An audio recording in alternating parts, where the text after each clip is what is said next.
Brendan, hey, week 2 in the NFL. You ready? Yeah, it started last night, though. Well, all right, I'm a little behind schedule, but AJ Green killed it. Yeah, I didn't have him. Did you? I did, yeah, on my fantasy team. Nailed it. Well, I want to try and get my picks right with baseball. We have 3 guests joining us to talk about the 15-game slate. Hopefully I get some advice. Yeah, I mean, no disrespect to those guys, though, but the best guest, Mike Francesa, Sports Pope, gonna join us live On the sweat. All right, what's up? I'm Adam Kaufman. He's Brendan Glasheen. You're you. This is The Sweat.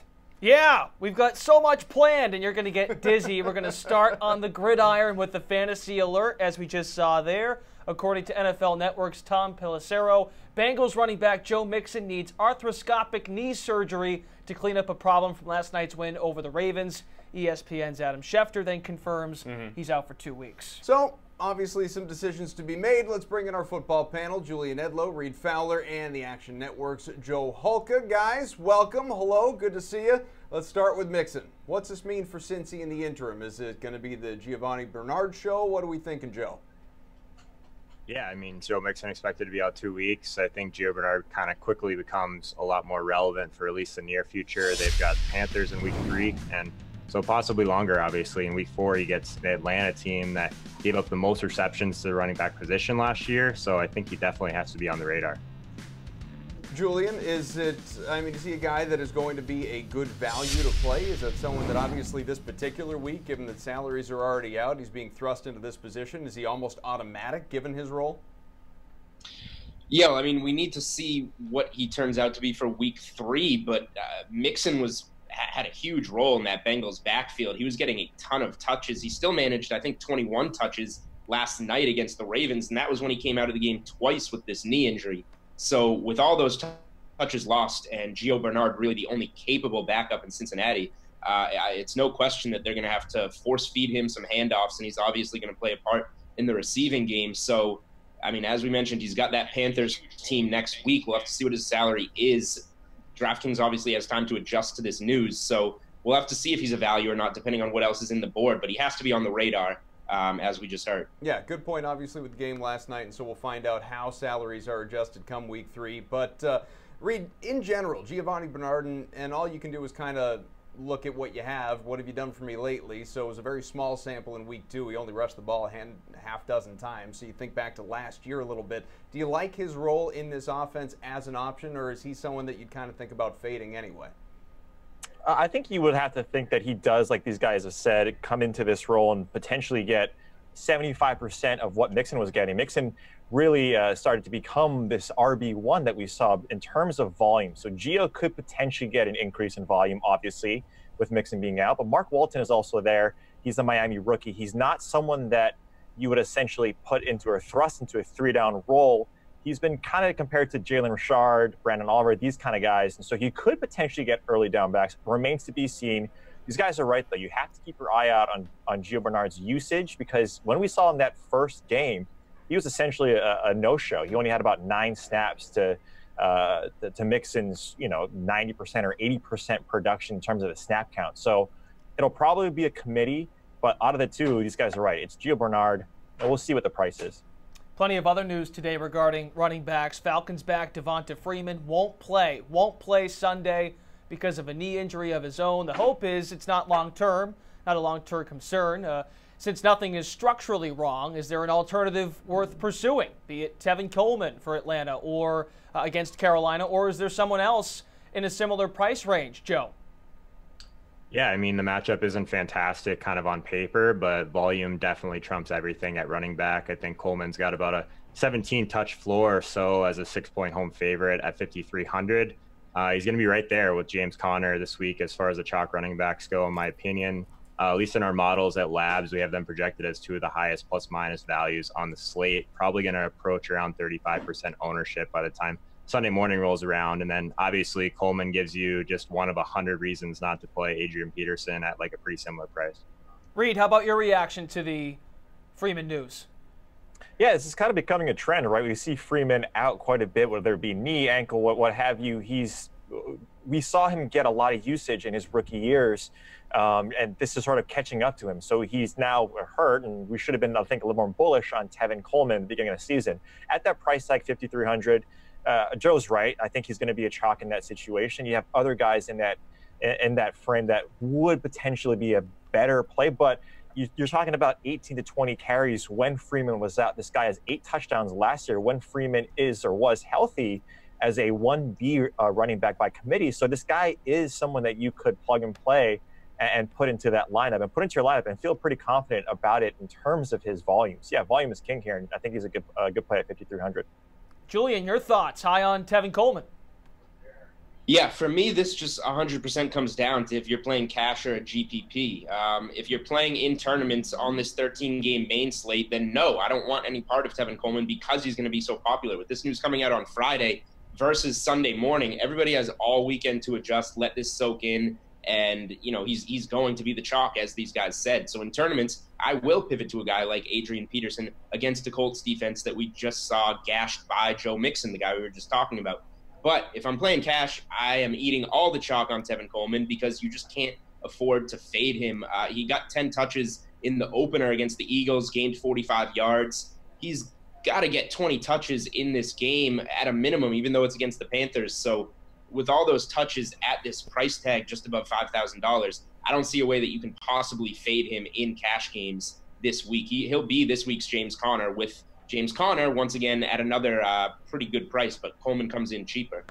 Yeah, Julian's right. I mean, the projected ownership on this guy is probably coming in around 17, 18%, and that puts him up with the James Conners, with the Christian McCaffreys, the Melvin Gordons. And so now you see a guy who was essentially a running back by committee, like I talked about earlier, being thrust into that RB1 ownership projection. So Julian hit the nail on the head there. If it's cash, hit it. If it's not, then yeah, go somewhere else. I don't know. I kind of disagree in tournaments, to be completely honest with you. I don't think running backs are really a position where you have to get overly contrarian. I mean, this guy's the same price almost as Adrian Peterson, gives you a ton more upside, and just rostering this guy at 5,300 gives you so much flexibility in your roster construction. Even in the Millie Maker last week, Connor was in the winning lineup. Like, it's not a position you really need to go too crazy. You're just going to take your touches where you can get him at 5,300. Your entire lineup changes, and I think he's going to be much closer to 30% owned, to be completely honest.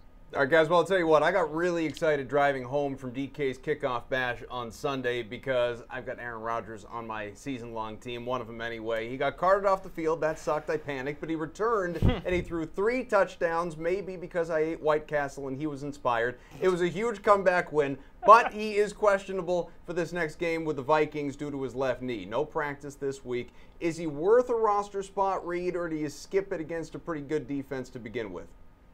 I think you skip it. There's a lot of value. I never really like to pay up to begin with in terms of QBs. I mean, there's a guy there at 6,900 in Ben Roethlisberger who's probably going to be pretty chalky when you look at that matchup against Kansas City. But there's other plays out there, like Case Keenum, for instance, is someone that I'd rather go to.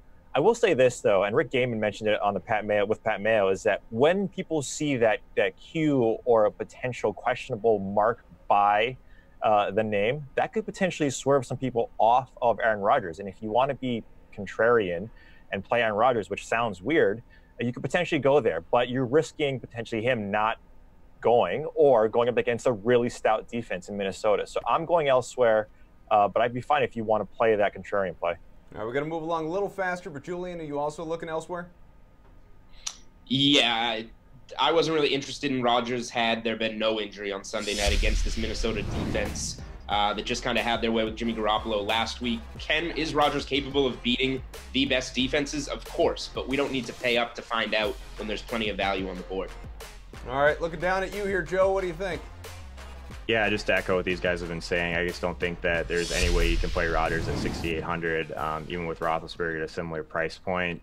Even when Rodgers was healthy against this defensive regime since 2014, he's only had one game above 300 yards out of 7. So if he's wasn't really in play anyway for me, but if he's out, obviously you're going to downgrade this entire offense for sure.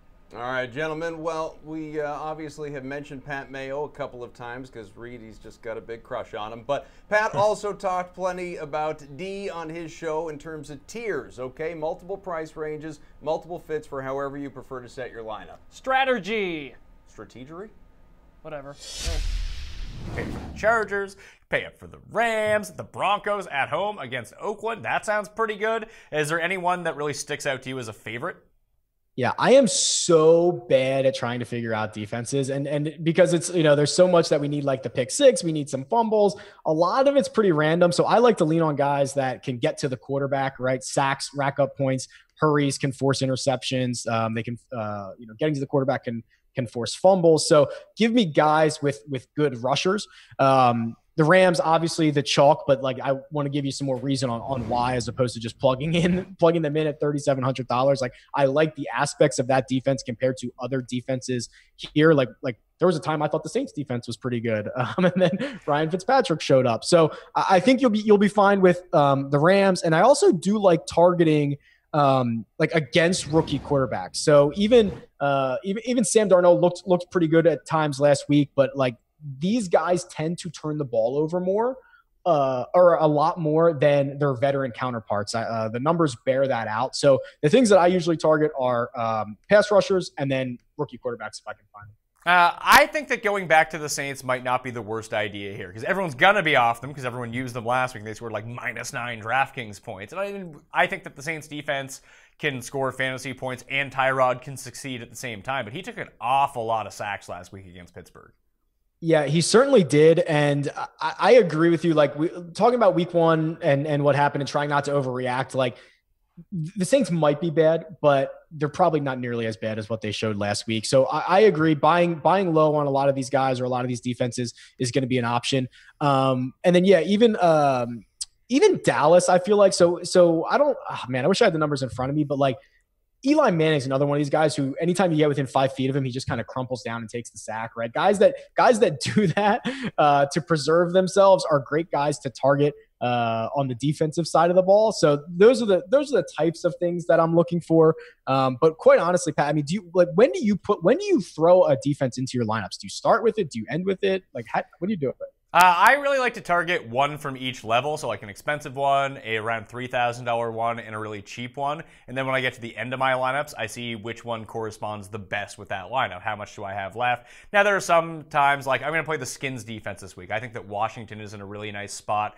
Home favorites against Andrew Luck. You talked about the amount of times that he passes. All I'm really looking for as it pertains to defenses is what opportunity they're going to get to score. Now, their pass rush is good, not great, but if Andrew Luck's going to throw the ball 50 times, that's 50 opportunities for them to generate sacks, to generate turnovers. And I mean, just getting pressure on the quarterback, make a mistake or two, and then boom, you're in the money when it comes to this. And they're only $2,700. So that would be like my either middle to low tier guys, because there's not like a punt defense that I really seem to like. The Texans are right there. They might be playing Blaine Gabbert, and they're $2,600. Like, that sounds pretty good. But if I played, let's say, if I was playing a Kamara lineup, or if I was playing a Gurley lineup, sometimes I would like to play a running back along with the defense, hope there's a turnover, generate a short field, and just kind of correlate everything together. That's definitely not necessary. But I just like to pick and choose a few defenses, and that's who I'm rolling with for the week. I don't like to get too fancy with it. Yeah, I agree. It's one of the last decisions that I make. I have a few targets each week, but a lot of it's pretty random. And I agree, there is no punt defense this week, so you'll see me focus my attention at the Rams. I agree. I think the Saints are a pretty good bounce back, and then even Miami, who let's see if Sam Darnold really is Joe Montana or something like that. We'll find out. All right, welcome back into the sweat. We're making the move from football to baseball to Steve Buchanan. Fix my shirt quickly here, okay?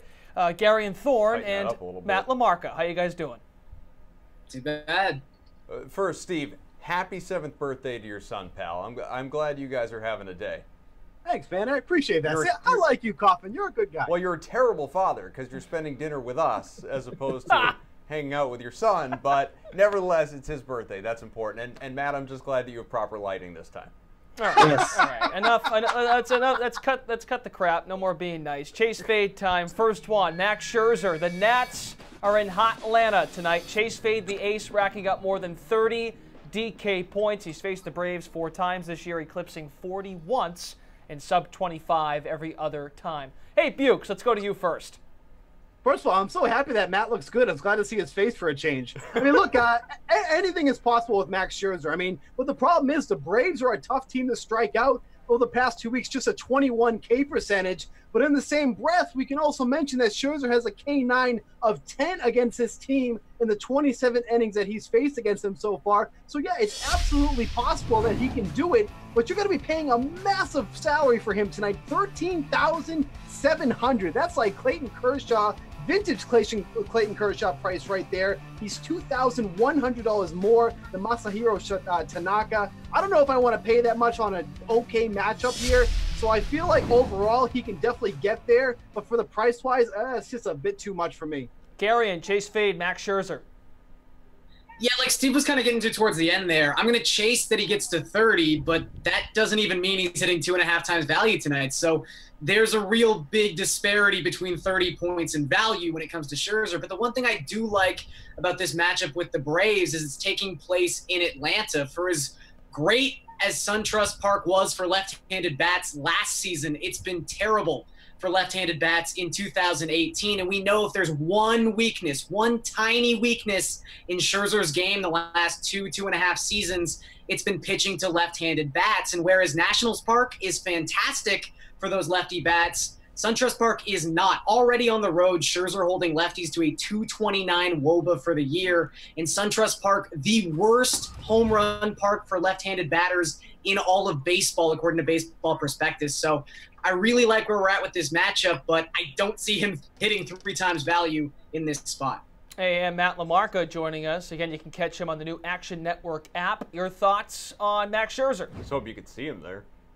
Oh, yeah, I'm fading the 30 plus from Scherzer. I'm gonna add in don't sleep on the weather in Atlanta. If you look at the wind conditions, it's blowing out to right field at 7 miles an hour, so that could help those lefty bats get some home runs. And we know Scherzer is vulnerable to the home run ball on occasion. If you look at what the Braves are implied for by Vegas right now, 3.6 runs. That's only the 3rd time this season that Scherzer has had an opponent implied team total of 3.5 runs or greater. So I just don't think this is a great spot to pay all the way up for Scherzer at $13,700. That's a lot. All right, Matt, let's see if maybe you think this is a better spot. Later tonight, Rockies lefty Tyler Anderson. He's facing the Giants in the Bay Area. So chase or fade, he will allow 2 runs or fewer in San Fran. And I will tell you, he's done it 14 times this year, albeit not all of them were starts. Yeah, I'm done fading anyone against the Giants. I would play Bukes against the Giants right now. I would play Garion against the Giants. It doesn't matter. If you look at what their offense has done since August 26th, they've averaged just 2.5 runs per game. And against left-handers in particular, they've had a 194 WOBA and a 36.6% strikeout rate. That is just abysmal. I mean, we've seen some bad offenses over the past few seasons, but what they're doing right now is pretty unprecedented. They're making the Padres look like the Big Red Machine or the Murderers Row Yankees. So the best part is that Anderson doesn't even have to limit them to 2 runs or fewer. He's priced at just $6,400. He could give up a couple of runs and still be a really nice play at that salary. Gary, did you install a shower curtain in your office? I did not. Those are drapes. I also don't have an office. This is my bedroom. So, next question, but I dig the curiosity. I was just trying to elevate things to the next level, pal. All right, chase or fade Anderson for me. Yeah, you have to chase this. Like Matt said, my 2 qualifications for can I use a guy against the Giants the past 60 days have been, does he have an arm and does he have a pulse? And Tyler Anderson fits both of those criteria. They've just been historically awful since the All-Star break. Even let's take this back over 2 months. They have a sub 220 batting average and an isolated power below .120. They don't hit for average, they don't hit for power, they don't get on base, they don't do anything. They are awful. I will say though, to pivot off of this, because I think enough people have kind of gotten on the San Francisco Giants can't hit thing at this same point in the price tier, kind of like Gio Gonzalez against the Pirates. The Pirates have been doing their best Giants impression across the last 30 days, and they are without some of their best lefty specialists. David Freese is now a member of the Dodgers. Elias Diaz is hurt. So I kind of like what he was able to do in his debut for Milwaukee, although it should be said that was against the Giants. That does look like a shower curtain. It looks like a shower curtain. It doesn't look like I don't know about all the Blue Jays stuff on your wall or your bedroom. It's not going to impress the ladies, but that's all right. My girlfriend's already accepted the loss she's made. All right, real quick, Bukes.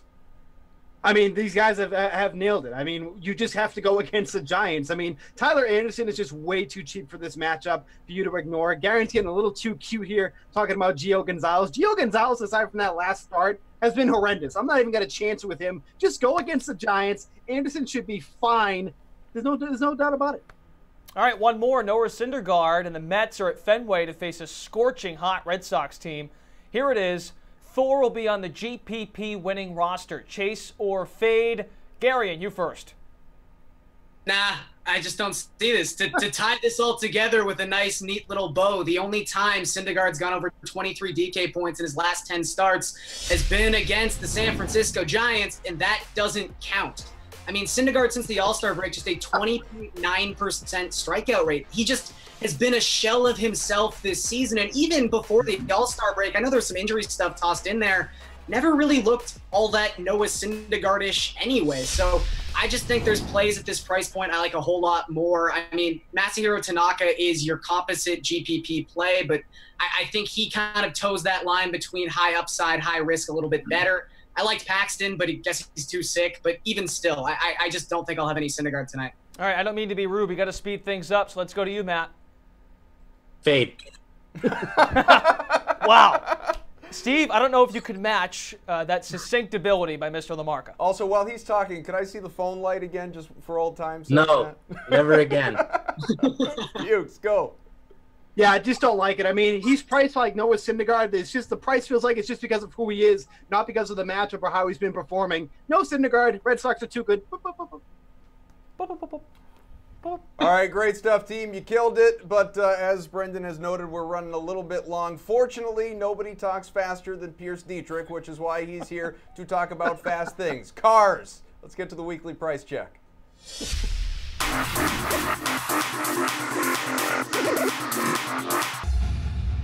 Welcome to the Price Check. I'm Pierce Dietrich. Let's look at the salaries for Las Vegas. Whose salary jumped up this week? Paul Menard, $6,700 to $7,400. Top 10 last week at Indy, but Menard is not a momentum guy. Here's Menard on a hot streak. Here's my impression of Menard when he wrecks. How about on his winning day? Kyle Busch, $11,700 up to $12,300. He didn't tear up the first Las Vegas race, but that was when Harvick was destroying the field and Busch had not turned it on yet. William Byron, $6,800 up to $7,300. Back-to-back top 15s. The next 10 races are huge. 2019 starts now. Whose salary dropped the most this week? Kyle Larson, $11,300 down to $10,700. Will he run the progressive banking near the wall at Vegas? I'm guessing no. He plays it safe in the early rounds of the playoffs. Kevin Harvick, $12,200 down to $11,700. Anytime Harvick's price drops, you jump on this play. Harvick destroyed Las Vegas in the first race. He scored over 130 fantasy points. Austin Dillon, $7,100 down to $6,700. Congratulations, Austin. You made the playoffs, but 76% of the top tier drivers make the playoffs. Forget cash games. Go play actual NASCAR. Go get a car, and you too can make the playoffs. Favorite play of the week, Kurt Busch, $8,500. I've already talked about the studs, but Busch is too cheap, and he's nearly elite. Second best average running position at the intermediate tracks this year. Regan Smith, $5,500. Might be an overreaction to last week. He got a top 20 at Indy, but think about it. He was flipping burgers a week ago. He didn't get one practice lap, and he got a top 20. All right, guys, check out the DK Playbook for your DFS information and needs. If you got NASCAR questions, hit me up on Twitter, @RaceForThePrize. I'm Pierce Dietrich. Catch me on DK Live. All right, I am out of breath just listening to that. A great car chat from Mr. Pierce goodness, Dietrich. this You guy. weren't kidding, though. His mouth really does move awfully fast. I'm told, imagine listening to it at double speed. Blow your mind. All right, well, hey, a Friday staple on the Friday edition of The Sweat, a weekly look at the CFL. That's Canadian football for people from America and regular football for people north of the border. Isn't that right, Jeff? Yeah, that's right, Kaufman. It's real football. I love the man, I do. We've got Jeff Ulrich, as you just saw, and Andy McNamara as well. Two people who live in Canada and know way more than we do about this stuff. Also then, Reed Fowler, which is why we faded the option to use him in this segment. That's not true, Reed. He's watching. Don't soften the blow. That is true. Reed gives awful CFL picks. We had to get someone real in here. Whoa. Jeff, talking about like Andy. Jeff. I can see Reed laughing in the bottom of my screen. Jeff, you were giving Reed a lot of props last Friday about his picks. Come on. He had one good week out of 6. I'll give him that. All right, fair enough. Okay, how about some CFL stacks? Andy, we'll get it started with you because Jeff's aggravating me already. Give us a pick. Well, it's so tough when you get into the 3-game schedule. And you have 9 teams, and that's the problem with the CFL, right? You're going to have these big bye weeks. So I'm stacking Hamilton. Jeremiah Masoli has been an absolute monster. He can run, he can throw, just pops off 300-yard games. I'm stacking him with Luke Tasker, not Brandon Banks. Banks is the sexy choice. $9,800 is expensive, but in week 1, Stamp shut him down. It was week 1, fine. But in that same week, Luke Tasker went off for 13.1 fantasy points. So you save a little, I think you're going to get the same output. Jeff, how do you feel about that? No, I mean, hey, the Hamilton offense is good. It's a tough matchup for both offenses there because it's kind of the top 2 or 2 of the better defenses in the league. But I mean, Hamilton, obviously, Luke Tasker's been coming on. I like going to the Ottawa offense. They've just been really consistent. Trevor Harris has been really consistent all year, and they have 3 really good wide receivers, which sometimes can be tricky for fantasy. But Greg Ellingson, Deontay Spencer, they're both cheaper than Mr. Monopoly, Brad Sinopoli. So Deontay Spencer will get you the kick return yards, which you do get credit for in the CFL, in case people are wondering. You get credit for kick return yards in the CFL on DraftKings. So Deontay Spencer, Greg Ellingson, those would probably be the 2 guys I'd pair him with. It's not the greatest matchup. Saskatchewan's been playing really well lately, actually, as probably no one knows because no one follows the CFL. But I still like going to Trevor Harris. I feel like they're going to have to pass a lot in that game. Yeah, also, if the Monopoly guy catches a touchdown, you get $200. It's like pass and go. Oh. Yeah. Okay. No? All right. I guess Hey, not. now. All right, yeah, sure. All right, anchor play. What do you got? Jeff? I got Ramar Morris, personally. The guy scored 4 touchdowns. He scored more touchdowns in 1 week than your entire fantasy team will all year, Kaufman. How's that? I don't know. I won week 1. No big deal. The backup running back is hurt for the Stampeders this week. Morris is going to get the big touches again. He's only 6,800. I love it. You got to take him. You in sync I'm with going that? with the What do you Rough Riders defense. I'm going with the Saskatchewan Rough Riders defense here, boys. And I like what Jeff was saying about the Red Blacks, the consistent offense, but that Rough Riders D is legit. And Trevor Harris has been inconsistent, especially the last couple of weeks. He's been shut down. The Alouettes beat him. And for our American viewers, that's where Johnny Manziel is trying to play, but is getting beaten out by a guy named Pipkin, cutest name in football. So you have the Rough Riders who can get to Trevor Harris. They can pick off the ball, they can sack, and special teams, they can score there too. I think they're the complete package and are worth the buy for your anchor this week. I hope Reed is paying attention, by the way. I've never heard that kind of passion about the CFL that we just did out of Andy. First time. Yeah, Andy, thanks for. Hey, Koff, look at this. Huh. Hey, me and you both went 1-0 Right. in our league this year. Where's Jeff? 0-1. Not a lot of points. Right. 2 of my players got hurt last week, Brandon. That's not fair. Collusion. Hey, you know what? Give yourself. How about some value plays for the CFL? Andy, you start. Okay, well, my value play, I'm going for a guy who, even north of the border, we never really heard of before last week. Reggie Begelton. Sounds like a delightful English butler. Reggie Begelton. He had 7 catches, 153 yards for Calgary last week. And the reason I don't think this is necessarily a fluke is because Kamar Jordan is out for the year with injury. Someone has to fill that void. Bo Levi Mitchell loves slinging the ball. And he has a real chance to step up against a tough Hamilton defense. But this has the makings of a shootout here, guys. And I think outside of Bo Levi spreading the ball around, there's no reason to think why Begelton can't get it again. So I'll go with the Bagel. Jeff? I'll go to the worst offense in the league for my value pick. I'll go to Darius Bowman, the Alouettes. Bowman was a really good receiver at one point in the CFL, actually only like a year and a half ago. He's been consistently getting a few more targets with the Alouettes. And again, I mean, his talent is seeping through. He's under $5K in salary. So you add that all up together. He's looking like a really good value play. I've talked about him a couple times on the show, but as long as it's under $5K and he's getting these targets, I think he's a good value. All right, we need slate-approved picks. Guys, you absolutely have to play this weekend, but give me just one, Jeff. Yeah, it's Ramar Morris. I mean, he's just too cheap in my opinion, so he's my guy. Andy, who you've got? Alex Green, Hamilton Ticats. Guy's played 5 games. He's got multiple touchdowns in each of them. Alex Green. I don't know if your kids are still 4 and 2, pal, but they are adorable. Oh, thank you. The pictures are a couple of years old. Yeah, it's the one spot in my house that doesn't have kid crap all over the place. So this is where I'm stuck. Well, Jeff's got Buzz Lightyear in the background. That's kids crap. My kids got scared of Buzz, so I had to keep him.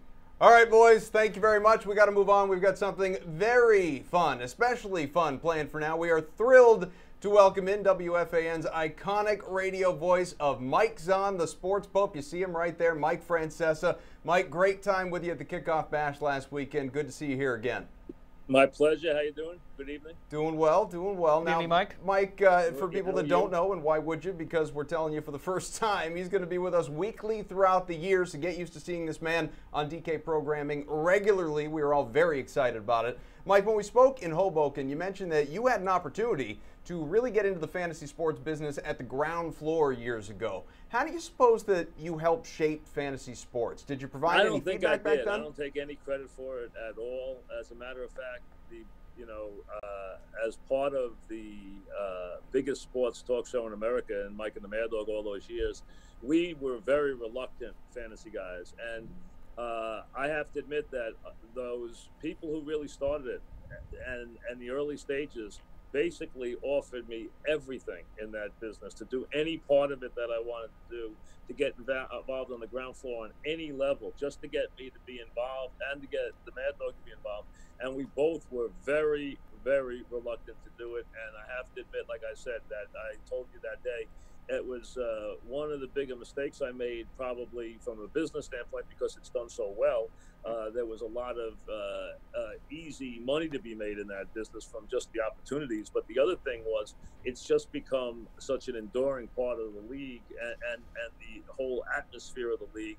And the league was reluctant to embrace it early years too, and even they had to bend and embrace it. It became that much a part of the league. So a lot of us who had been around the league for a long time were very wrong about fantasy. I wouldn't beat yourself up. You seem like you're doing okay. No, I've done fine. So I have no complaints at all. I really don't. But I admit that we didn't have to do fantasy. But I admit I never thought it would be as successful and as enduring as it has become. It has become very much, for so many fans, a staple. And especially it is very much a entry point for a lot of the youngsters. I see it in my boys who love to play, even though when they were even, they're 11 and 13 now, when they were even 3 and 4 years younger, they'd go play those ones you can play for free on the different, sports outlets. And they would be making teams all the time and watching it and watching the red zone and watching that stuff. So that really was an entry point for them to get involved in football. And, football's a game that it's difficult to understand when you're 6 and 7 years old. It's an intricate game, not like, basketball, we just see the ball go in the hoop, or even baseball. It's a very intricate game. And that is an avenue, I think, for fans to get into the game at a young age. I think that has provided very much an entry point for a lot of youngsters. Mike, your listeners are used to hearing you weigh in on New York sports, and you've got a couple talented NFL rookies in town now. Let's start with Saquon Barkley. He was impressive for the Giants in his debut. Is he the real deal, in your opinion? I think he's an easy one. I think running backs are easy to forecast. They're also very easy for them to break into the league successfully. So I think everyone knew he would be good. The question I have about him is he going to be a back who will afford the offense a chance to be consistent? Meaning, will he be able to give Eli a lot of second shorts, third and shorts, where Eli can get into a play-action game, which would be lethal with the talent he has around him? I mean, it will be so difficult to deal with their guys, especially with Beckham and their tight end in his play-action game. But is he going to be a guy who's like Barry Sanders used to be, where it's 1, -1, 2, and then 45, and then it's 2, 2, and then, in the fourth quarter it's 62. I mean, that kind of guy puts up numbers, scores touchdowns, but he does not enable the offense to just move the chains and be consistent, and doesn't offer them a lot of plays during the game. So I'd much rather have the guy who gave me 6 and 7s and 8s than gives me 2s and 1s and then a 65, because that makes it much harder to run your offense. If you have any questions for the King here, Mike Francesa, you can get him in on Facebook Live, YouTube, the DK channel, on Twitter as well. We'll see him. We'll get him across to Mike before we do let him out of here. But I know from when we were talking, you are very high on Sam Darnold. You told me you loved him at USC. Then obviously we're excited when he fell to the Jets. And then he goes out, leads a big win in his Monday night opener after we spoke. So you feel validated after their performance? Do people need to catch up with you really, here? No, I'm not surprised at all about Sam. I have to admit, I loved him in college, and I was very surprised before the draft this year. And he didn't have a great year last year. It reminded me a little bit of Marino. Marino, if he had come out after his junior year, would have been the first pick in the draft. After his senior year, there was a coaching change. He did not have a great year offensively like his junior year. Plus, there were other rumors about different things, which turned out not to be true, that he had a bad knee, that he was, maybe running around a little bit at night. None of that stuff turned out to be true. But it dropped him in the draft. Sam also, people were knocking him last year. They said he developed bad habits. He was risky with the ball. He didn't have big hands. He had a hitch. You heard all this nonsense. And I really was surprised people were devaluing him. And I had guys telling me he's the worst of the first-round quarterbacks, which I thought was nuts. I always thought he was the best. He reminds me of Ben Roethlisberger in that he is very good at extending plays. He's big and strong. He's not the most deadly accurate guy in the world. Some guys are just incredibly accurate. He's not deadly accurate, but he throws a very good ball. He's very calm. And I'll tell you, when I went out and visited the Jets this year, and I know them pretty well, they even confided in me that they didn't even want people to know how thrilled they were with his progress, that they didn't want to put that on him too early, but they were overwhelmed with how well he was doing. So I knew even in mid-August that he was going to be the starting quarterback. I'm not surprised by him. Listen, remember, a little caution. He's going to have some rough days. They all have rough days. He's going to have some days where you're like, what is he doing? He's going to throw a game away. He's also going to win some games in the fourth quarter. If they can get through this year with him, and I think they will, where they go 7-9 or 8-8 and build the foundation, they're $90+ million under the cap. They can then go out, get themselves an anchor on the offensive line, get themselves a big home run hitter at wide receiver, and I think then they're on their way. I think Sam Darnold is destined for big things in New York. Not right away, but in the years to come, I think he's destined for very big things. I think you guys will be talking about Sam Darnold as a franchise quarterback for a long time. All right, all that being said, though, what was going through your head in those seconds after the pick six on his first play? I was worried. I really was. I wanted to see the next series, and I thought he was a little tentative, and then he made a really nice inside throw, and he really put the zip on it, and I said, I think he calmed down. And after that, he had 16 of his next 20 passes. I thought he played great, and to show that, people have to understand, he just on the road, opening up his pro career, had the worst thing happen to him that could possibly happen to him. And he overcame that really terrifically and showed you he is a very unflappable, confident player. And to me, he looks like he's been around for years. He's just an unusual player. Some guys just are. I don't think Sam's going to go through a terrible period. I think he's going to have his ups and downs. They all do. But I think he's going to be here to stay right from the start. Any thought on the potential of Le'Veon Bell going to New York? I hope they don't do it. They might, but I hope they don't. I don't like overpaying for running backs. I think you can survive. I even like Powell anyway. I think he's a good back. I would not overpay for him. If I were the Steelers, I'd trade him as soon as possible. He is such a troublemaker, and he is so selfish, it's ridiculous. Somebody will trade for him. I don't like overpaying in any way for running backs. Now, there's exceptional running backs. They come along and they really can make a difference in the short term, but only if you incorporate them a certain way into your offense. On most teams, they're all quarterback driven. And to me, that's the most important thing. So I'm not in love with getting the great running back if I have to pay too much to get it. Let me just real quick devil's advocate you. Isn't it, maybe he'll be great. He's young. He just got into the league. We already talked about him. But aren't there some, and we saw it draft night or heard it draft night, that might argue that Saquon overpaid just because second overall pick and you got to give him $10 million a year when you don't even know what he's capable of? Do I think the Giants did for Barkley? Yeah, listen, I don't like taking running backs that high. I admit that. And he was a very good player, and it did give them another explosive player. The Giants right now, I think, if you say wide receiver, number one wide receiver, tight end, running back, I think the Giants are the most explosive team in the league. The problem is their offensive line stinks right now. And it wasn't just Flowers, who everyone picks on, and he was bad. The right guard was worse than Flowers, and the left side was terrible. You had Hernandez, who they drafted on the second round. You had Solder, who they paid a lot of money. They were bad. That line was bad from left to right. It has got to improve quickly for them to get this offense going. But against the Jaguars, who are a really good defense, they had an opportunity 3 or 4 times to make game-breaking plays. They had guys open. They had the ball down the field. They will make big plays in this offense. There's no question about it. They have incredible – this is the most explosive Giant offense I've ever seen. But it's not a great defense. They don't have a great pass rush, and they do not have a good offensive line.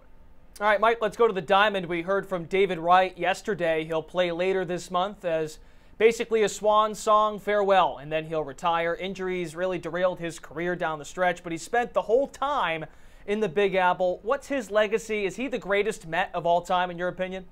No, not even close. The greatest Met of all time is Tom Seaver. It's not even close. And then I would put Mike Piazza, who's a Hall of Famer and an incredibly clutch hitter and the best hitting catcher I've ever seen, ahead of him. I'd even put Doc Gooden ahead of him. Wright had a really good first 7 or 8 years, and he was a legitimate star player.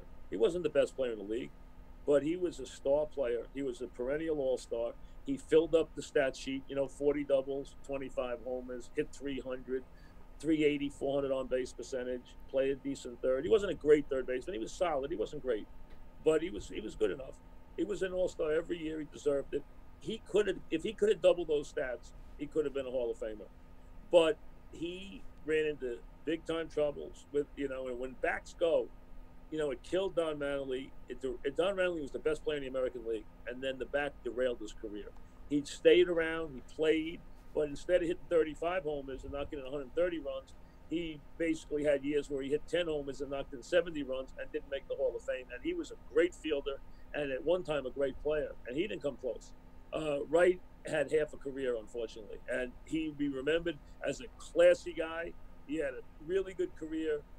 And he's one of the Mets' better position players, and the Mets have not produced a lot of great position players, as we know. But he was good. He wasn't great. Had the NLCS gone a little bit differently against the Cubs, and let's say they win a World Series?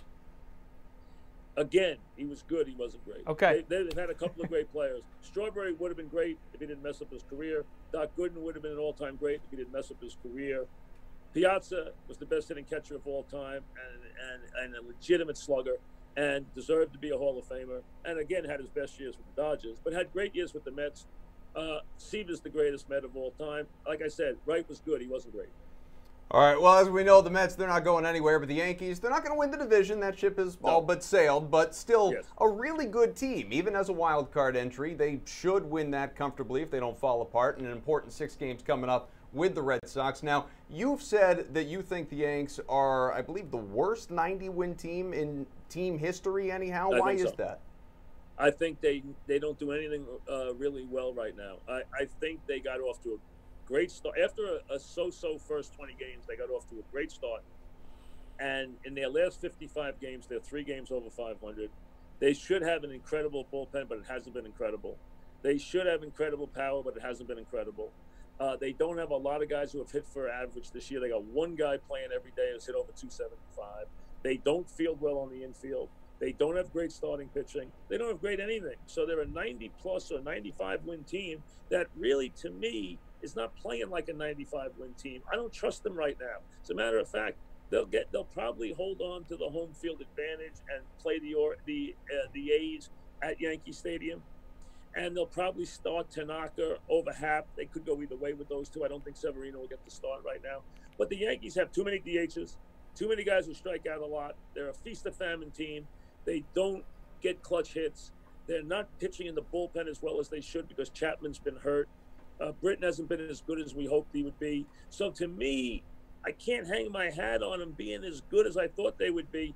I think they right now are a very vulnerable team as they go to the playoffs. Well, it sounds like you would not feel this way, but tell me just the mentality in New York among Yankees fans. Is this season a bust if they don't reach the World Series? If they lose the wild card game this season, the disappointment. If they win the wild card game and play okay, even if they lose the next series, they can build on that for another year. Next year, they will add people, and they will have to win a World Series. There'll be pressure to win a World Series. But this year, as long as they win that wild card game, they will be able to call this year a success. They'll just say the Red Sox ran off and had an incredible year. The Red Sox are going to win somewhere around 106, 108 games. So the Red Sox had a magical season. We'll see if it's magical in October. Red Sox, to me, have some vulnerability. I would not be surprised if Cleveland won the whole thing in the American League. But the Yankees, the line of disappointment is the wild card game. If they win it, I think the season's a success no matter what happens. If they lose it, I think the season's a disappointment. Well, we're here in Boston. No one would be shocked if the Yankees beat the Red Sox in that division series. My disappointment is the existence of that stupid wild card game. 162 just to have your season come down to one. Doesn't make any sense. Well, you see, to me, I disagree with you from this standpoint. You're lucky if you finish second in any division, you're lucky you're playing at all. The fact that you even get in the playoffs is a great bonus. You don't deserve to be in the playoffs. You know, this is not the NBA. You played 162 games. You didn't win a division. You should get whatever scraps you can get. So to me, you're lucky if you're in it all, and just take what you get and take your opportunity and make the most of it. You're lucky you're around at all. You go back to 1961, the Detroit Tigers went over 100 games behind the 61 Yankees, weren't in the playoffs. The Mets played behind a great Cardinal team in the 80s, weren't in the playoffs. So you know what? Now at least you got a chance to get in the playoffs. You do have an opportunity, so any opportunity is better than none. You know, Brendan, Mike and I are going to hang out. We're going to Saratoga. If you're good, we'll let you come along. Seriously? Yeah, but Saratoga's closed now. You got to wait till next summer because it closes on Labor Day. It opens in late July. So next year, late July, early August. Best time to go to Saratoga is the first week in August. That's the week you want to be there. So mark it down for next year, first week in August. We'll hop in the private plane, pal. We're doing it. It's going to be great. You got it. Next year, first week in August. All right, Mike. Always a pleasure. Let's do this again next week, huh? All right. You too. All right, Mike Francesa. That was fun, huh? That was cool. Yeah. What a treat. Absolutely. No, good time with Mike Francesa. We appreciate him taking the time. Again, he's going to be with us weekly here on The Sweat, so make sure you always enjoy that right along with us. Now, we're still getting you set for Sunday, of course, week 2 in the NFL. Julian Edlow, Joe Holka, they're both back, as well as Reed Fowler. Turns out that, I thought Reed was going to go away, and we were making fun of him during all the CFL stuff, but he's hung out, and, I think we finally came up with a game for Reed. Yeah, Reed's touch projections. It's super intriguing, we know. Look. That's what we're calling it? Yeah. There were so many good options. We'll work on that. Yeah, Reed's always here to help us, no matter what the name of the game is. Yeah, real Swiss Army knife, that Fowler. This segment, Koff, is going to reflect a certain position. Okay. Running backs. Running backs. You wow. All right. Well, if Reed's going to touch on running backs, terrific. Let's do his touch projections solely about those backs. And how many touches do we think they're going to get on Sunday? That's what this comes down to. So Reed, throw out a name and then give us a projection, and then at that point, Julian and Joe can respond with whether they love or hate, your picks, and you maybe, but we don't have to get too personal. Well, I already know Julian's answer. But I'm going to start with Melvin Gordon. I've got him projected around 21 total touches, 14 on the ground, 7 in the air. You look at Anthony Lynn making a statement in the preseason, which we usually don't talk about coach talk too much. He said the biggest regret from first season was not giving the ball to Gordon through the air. So I do think that he comes out here. We saw him get 13 targets. Now, I don't think that sustains because if it did, he'd be RB1. We'd be drafting him RB1 overall in our season-long leagues, but Buffalo allowed the 6th most DraftKings fantasy points. The Ravens backfield, Alex Collins and Buck Allen saw 7 targets through the air. That Buffalo game obviously was out of hand. I think you have a way better running back committee, even with Austin Eckler seeing about 25% of those touches. You would still think that that Melvin Gordon gets his 24 total touches, was 3rd in the league, so I got him around 21. Julian, Melvin Gordon for 21 touches at the Bills. Accurate projection? Yeah, well, I'm going to take myself for over 1 Saratoga trip with Kaufman and Francesa. And then I'm also going to take over 21 touches here for Melvin Gordon because I just love this spot for him at Buffalo. you guys watched or you probably didn't watch, but you saw the Bills versus Ravens score from last week, 47-3. No one needed to watch that. And somehow the production wasn't really coming from the running back position. Joe Flacco had the big game, and then 3 different running backs were handling carries there. Yes, Austin Eckler is in the mix, but Melvin Gordon still got 24 touches last week. He had a ridiculous 13 targets. I just don't see a way that the Chargers aren't handing the ball to Melvin Gordon, and he's tearing it up out there, trying to just run the clock out with a huge lead on Buffalo. Melvin Gordon's probably my favorite running back this week, so I'm on board with Reed here. Reed, to be clear, 22 touches, right? 21. 21. Make up your damn over mind. 21, over 22, whatever. Well, Yeah, I mean, 17 plus 5 is 22. Yeah, he's going to get 21 to 22. Look, even without a tight end, you got to stick to a firm. Not there. Good God, well. man. So Joe, 21 or 22. Or Go do you wherever not you care want. because Reed's already screwed up his regardless, segment. I'm going way over on that. Sure, Way I mean, he over. only played 76% of the snaps last week, which isn't fantastic for a guy at his price, but he was involved in the passing game, like you said. He ran 36 routes. I still think his role is one of the safest in the league, and people are kind of overreacting to this Eckler stuff and other guys getting involved. I just think that there's going to be more enough touches to go around. If the Chargers are 7.5-point favorites against this Buffalo team that was 30th against the run and 12th against the pass, it just makes so much more sense for them to attack through the ground. All right, Reed, next pick. yeah, so I got Kareem Hunt. This one's kind of scary, right? We don't want to overreact week 1, but if you look at Kareem Hunt, he saw 71% of the snaps. But what we're seeing now is that you have Anthony Sherman in there. You have Spencer Ware, who is obviously an Andy Reid favorite, coming in on passing downs and in 2-minute drills. This scares me a little bit because you would think that Kareem Hunt potentially could have got his pass blocking shored up a little bit in the offseason, but it looks like still Andy Reid doesn't trust Kareem Hunt to come into those passing downs. Now, again, it's Kareem Hunt, so you drafted him first round.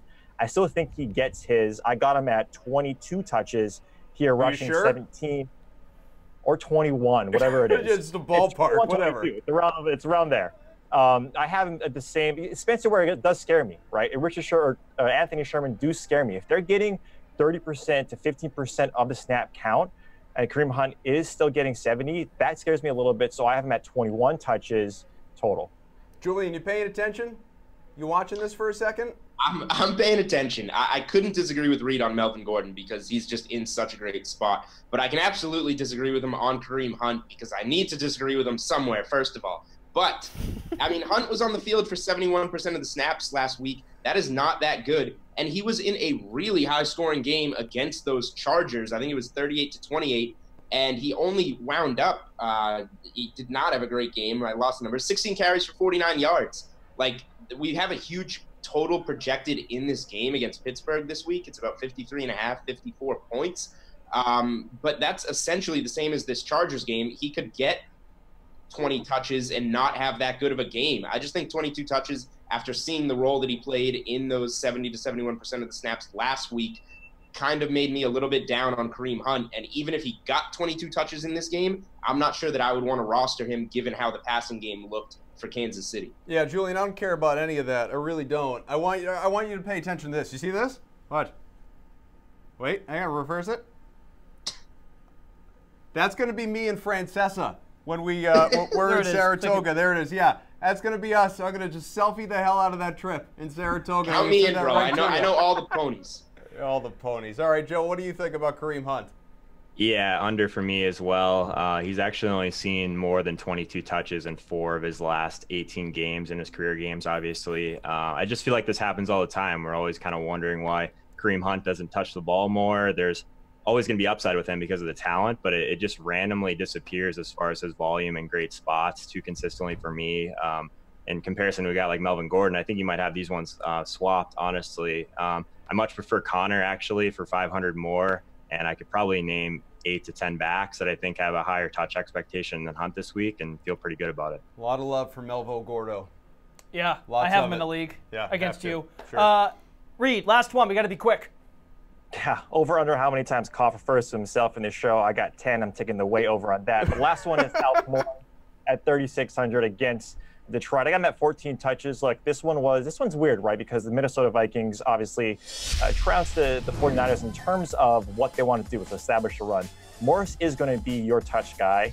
He's not going to be in any pass play. So I got 14 against a bad Detroit team that allowed 28 total touches to Crowell and to Powell. So I got 14 touches for Morris. All right, Julian, what do you think? Is that realistic for Alfred Morris? Yeah, well, I mean, Kaufman definitely stinks, but unfortunately Reed's pick does not stink here because we saw the Lions play on Monday night against the Jets. The Jets running backs looked like freaking Melvin Gordon going up against them. Isaiah Crowell had 10 rushes for over 100 yards and 2 touchdowns. It was just too easy. Matt Breida probably is in a spot to have a good game as well, but Alfred Morris is the guy that San Francisco is going to use to grind out the clock, to pound the ball. I think Morris is going to probably be in the neighborhood of like 16 to 18 touches in this game, almost all carries. And just against that Detroit defense, I think he's in a really good spot and really underpriced at 3,600. I definitely like Joe best. He hasn't made fun of me at all. Joe, the other two jerks. Joe, Alfred Morris, 14 attempts. Yeah, honestly, I think that this is a really good line. I'm going to go under, but I think it'll be barely under. I think 14 is really solid. Obviously, the matchup's fantastic. The Bills allowed more DK points to the position last year. They were the only team that allowed more points than Detroit. So obviously, game script plays a lot towards this play. I think that obviously plays to the strengths of Morris, since Breida is going to be more involved in the passing game. But yeah, I think this line is a lot closer than the other two. All right, thanks a lot, guys. I think Reed did a great job. He could have been more, he was a little stubborn tonight, but his projections, if you want to find those projections, go to the DK playbook. Yeah, he's writing for the site now. Good for him. Hey, reading the field. He's got to be more specific, though. Anyway. All right, we'll attack him more later on. We're running out of time here. Baseball Gang is back. Gary and Thorne, Matt LaMarca, Well Lit, and Steve Buchanan for, of course, Bukes picks, right? Highly rated or something like that. All right, Bukes, listen, here's what we need for Put Up Your Bukes. We need you to go faster than you've ever gone before because we only have about 3 minutes left in the show. Give us your first one. Yeah, Dallas Keuchel for 24 DK fantasy points. The Diamondbacks aren't hitting right now. They're not exactly smashing the ball. Keuchel's been fantastic since the All-Star break. With the $7,900 salary, I feel like he's going to go overlooked since Tyler Anderson is right in that same range. Dallas Keuchel. LaMarca, go. Yeah, that's a no for me, dog. We have his ceiling projection at 20.4 DK points on Fantasy Labs. He just doesn't strike out enough guys. He has a K per 9 of under 7 over the past 12 months. K prediction of just 4.8 tonight. So, yeah, I can't do it in GPPs. Did he say that's a no for me, Bob? I think I just heard no for me. It's Randy Jackson. Come on, keep with the times, guys. I'm sorry. Carrion? I loved it, though. Dallas Keuchel, dog. 24 DK Okay, fantasy points. Right. I agree with the thought process here. The Diamondbacks haven't been hitting for the last 30 days, but I'm with Matt. There's just no strikeout upside here for Keuchel. I'd rather pay down for Tyler Anderson or, like I said before, Gio Gonzalez, who I think is in an equally good spot. Bukes, number 2 pick, please. Yeah, tell Matt to turn his light back off. Suarez for 16 DK fantasy points. How do you say his first name? Wyatt. I think for, most people are going to be off the Reds tonight because Cole Hamels has taken the mound, but Suarez has been a monster against lefties. 463 robo with a 318 isolated power, 56% hard hit rate. Suarez. Eugenio, I think, is the correct way to do it. I was just asking how we say his name. I was trying to help my guy Bukes out. Garion, what do you have? What do you think? I have to agree with this one. Anytime Suarez gets a left-handed pitcher, do you agree? Yeah, way to go on a limb with Eugenio Suarez against a left-handed pitcher, Bukes. Yeah, settle down, Miss America. Matt. I mean, I think it's a pretty decent limb to go out on, to be honest. But Cole Hamels doesn't give up runs at Wrigley. Career ERA of 1.45 in Chicago, under 1 this season as a member of the Cubs. The main reason I'm off Suarez, he's just not in good recent form. His StatCast numbers from his past 15 days are just not strong. So I won't be doing it, but it's definitely a low upside play, low ownership play for GPPs. All right, Bukes, we'll go back to you now for your slate-approved pick, and then we'll go to Garion and then Matt. Yeah, so Cano, I guess he can still hit when he's off PEDs because he's been doing it really since he's come back since the All-Star break. He goes against Matt Shoemaker, who hasn't done a ton. Slate-approved pick, yeah, sure, why not? He hasn't done a ton from Matt Shoemaker, but he's not that expensive. $4,200 at second base. Cano. Okay, Cano's your pick. Oh, for the slate approved, is that what we're doing? Yeah, slate approved. Oh, okay. Listen, well, that was my third puke, so that was crap sorry out of about your that. ears. We're gonna go with Tyler Anderson though, but that's Cano. That's what I was talking about for Cano. All right, we're off Cano. Let's go to Gary and Slate Approved. I love my Gio Gonzalez pivot, so I'm gonna go with Gio. And Matt LaMarca. I'm gonna double down on Tyler Anderson. You play guys against the Giants right now. Good to see those guys getting along to close out the show. Oh, they always get along. You guys are terrific. Enjoy your weekend. Good luck with your football. Thank you. Yeah. What'd you learn here in this show? Mike Francesa's the man. Yeah, I learned I'm going to Saratoga. Yeah, dude, let's do it. First week of August, Next baby. August. Let's put that in the books. See you later. Thank you again to Mike for joining us. Yeah. Hey, tune in on Sunday if you're in New York and New Jersey. SNY is the site. Come here, 11:30 a.m. Eastern. DK Live app as well as Facebook and YouTube. Thanks a lot for watching.